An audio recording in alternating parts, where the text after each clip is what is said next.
আন্তর্জাতিক অপরাধ ট্রাইব্যুনাল ১ এখানে মোহাম্মদপুর এলাকায় জুলাই অভ্যুত্থান চলাকালীন সময়ে ১৮ এবং ১৯শে জুলাই ২০২৪ খ্রিস্টাব্দে যে সমস্ত মানবতা বিরোধী অপরাধ সংগঠিত হয়েছিল, হত্যাকাণ্ড সংগঠিত হয়েছিল, সেগুলোর ব্যাপারে তদন্ত করে আন্তর্জাতিক অপরাধ ট্রাইব্যুনালের তদন্ত সংস্থা একটি তদন্ত রিপোর্ট দাখিল করেছিলেন। সেই তদন্ত রিপোর্ট বিশ্লেষণ করে আন্তর্জাতিক অপরাধ ট্রাইব্যুনালের চিফ প্রসিকিউটরের কার্যালয় আজকে ২৮ জন আসামির বিরুদ্ধে একটা আনুষ্ঠানিক অভিযোগ অর্থাৎ ফর্মাল চার্জ দাখিল করেছিলেন। ট্রাইব্যুনাল আজকে সেই ফর্মাল চার্জের অভিযোগের বিবরণগুলো শুনে অন্যান্য ডকুমেন্টস পর্যালোচনা করে ২৮ জন আসামি, এই ২৮ জন আসামির মধ্যে ঢাকা মহানগরীর দক্ষিণের সাবেক মেয়র, ঢাকা সিটি কর্পোরেশনের সাবেক মেয়র ফজলে নূর তাপস, যুবলীগের নেতা বা আওয়ামী লীগের নেতা জাহাঙ্গীর কবির নানক সহ মোট ২৮ জন আসামির বিরুদ্ধে অভিযোগ আমলে গ্রহণ করেছেন এবং আগামী ২৯শে জানুয়ারি আসামিদেরকে গ্রেপ্তার করে তাদেরকে আদালতে উপস্থিত করার জন্য আইনশৃঙ্খলা রক্ষাকারী বাহিনীকে নির্দেশ দিয়েছেন।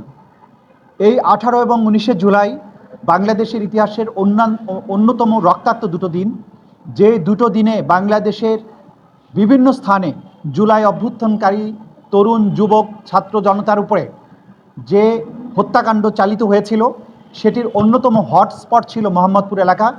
এইখানে শহীদ ফারহান ফাইয়াজ এবং মাহমুদুর রহমান সৈকত সহ মোট ৯ জনকে হত্যা করা হয় এবং অসংখ্য মানুষ সেখানে আহত হন।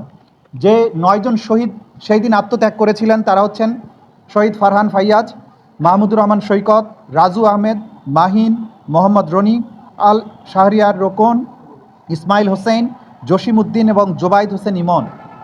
এই যে তরুণ শহীদেরা যারা রক্ত দিয়েছিলেন তাদের রক্তের ফলে পরবর্তী সময়ে অর্জিত আজকের এই বাংলাদেশ। আমাদের অঙ্গীকার ছিল জুলাই অভ্যুত্থানের সময় যারা হত্যাকাণ্ড চালিয়েছে, যারা রাজপথে সরাসরি হত্যাকাণ্ডের সংগঠনে ভূমিকা পালন করেছে, পেছনের যারা পরিকল্পনাকারী, নির্দেশদাতা এবং যারা মাস্টারমাইন্ড ছিলেন, কমান্ড রেসপন্সিবিলিটিতে ছিলেন, তাদের প্রত্যেককে আমরা বিচারের মুখোমুখি করব। সেই অঙ্গীকারের ফলশ্রুতি আমরা আমাদের তদন্ত সংস্থা কাজ করেছেন, পরিশ্রম করেছেন। এই অপরাধীদের ব্যাপারে তারা তদন্ত রিপোর্ট এবং অন্যান্য এভিডেন্স আদালতে দাখিল করেছেন। ইনশাআল্লাহ ২৯ তারিখের পরে পরবর্তী কার্যক্রমের মধ্য দিয়ে এই মামলার বিচার কার্য শুরু হবে এবং যথানিয়মে সেটাও নিষ্পত্তিও হবে। শহীদ মাহমুদুর রহমান সৈকত একদম খুবই প্রাণবন্ত একটা ছেলে ছিল। ফারহান ফাইয়াজ অত্যন্ত হাস্যজ্জ্বল একটা ছেলে ছিল। আমাদের প্রত্যেকটা শহীদ তাদের একটা নিজস্ব গল্প আছে, নিজস্ব মহাকাব্যিক উপাখ্যান আছে। মাহমুদুর রহমান সৈকত অনেক লম্বা ছিল, ৬ ফিটের মতো সে লম্বা ছিল। সে ওই দিন শুক্রবার ছিল ১৯শে জুলাই, আপনারা জানেন ডেডলিয়েস্ট ডে ছিল জুলাই অভ্যুত্থান চলাকালে। সে মাকে না জানিয়ে সেদিন আন্দোলনে গিয়েছিল মোহাম্মদপুর এলাকায়। চায়না রাইফেল থেকে যখন গুলিবর্ষণ শুরু হয়, পুলিশের একটা দল যখন গুলিবর্ষণ শুরু করে, সে অনেক লম্বা ছিল, গুলিটা সরাসরি তার কপাল ভেদ করে পেছন দিয়ে বেরিয়ে যায় এবং সে ঘটনাস্থলে শাহাদাত বরণ করে। এই ফারহান ফাইয়াজের ঘটনা এবং মাহমুদুর রহমান সৈকতের ঘটনা, শাহাদাতের ঘটনাটা ওই সময় ব্যাপক আলোচিত ছিল এবং ব্যাপক আবেগ সৃষ্টি করেছিল ছাত্র জনতার এই আন্দোলনকে। সেই সময় এই দুটা তরুণের শাহাদাতের ঘটনা তাদেরকে মারাত্মকভাবে উদ্বেলিত করেছিল। তো সেটা আমরা এখানে বিচারের জন্য উপস্থাপন করেছি। আশা করছি এই নিষ্ঠুরতম হত্যাকারী যারা, তাদের বিচার নিশ্চিত করা হবে বাংলাদেশের মাটিতে। সাবেক প্রধানমন্ত্রী শেখ হাসিনা এবং নানকের যোগসূত্রের কথা বলেছিলেন। জি, ফজলে নূর তাপস প্রাইম মিনিস্টারকে টেলিফোনে যে কথা বলে পরামর্শ দিচ্ছিলেন মোহাম্মদপুর থেকে একটা বাহিনী যাবে, তাদেরকে যেন যেতে বলা হয়, যাতে যেতে সুযোগ দেওয়া হয় এবং আন্দোলনকারীদেরকে আক্রমণ করা হয়, আন্দোলনকারীদের যাতে পাকড়াও করা হয়, হেলিকপ্টার ব্যবহার করা, ড্রোন ব্যবহার করা, এই যে ষড়যন্ত্র এবং পরিকল্পনা শেখ হাসিনার সাথে তাপসের এটা হয়েছিল, তারই ফলশ্রুতি ছিল মোহাম্মদপুর এলাকায়। এবং তাপস খুব স্পষ্টভাবেই বলেছিলেন মোহাম্মদপুর এলাকায় আমাদের বাহিনী যাচ্ছে। সেগুলোর থেকে এই মোহাম্মদপুরের হত্যাকাণ্ডের সাথে তাপসের সংশ্লিষ্টতা খুব স্পষ্টভাবে দেখানো হয়েছে। জাহাঙ্গীর কবির নানকের পেশা যে গুন্ডা বাহিনী মোহাম্মদপুর এলাকায় ছিল, তাদের সেই গুন্ডা বাহিনীর বিভিন্ন পর্যায়ের নেতারা প্রত্যেকেই সশস্ত্র ছিল এবং ভিডিওতে তাদেরকে আইডেন্টিফাই করা হয়েছে।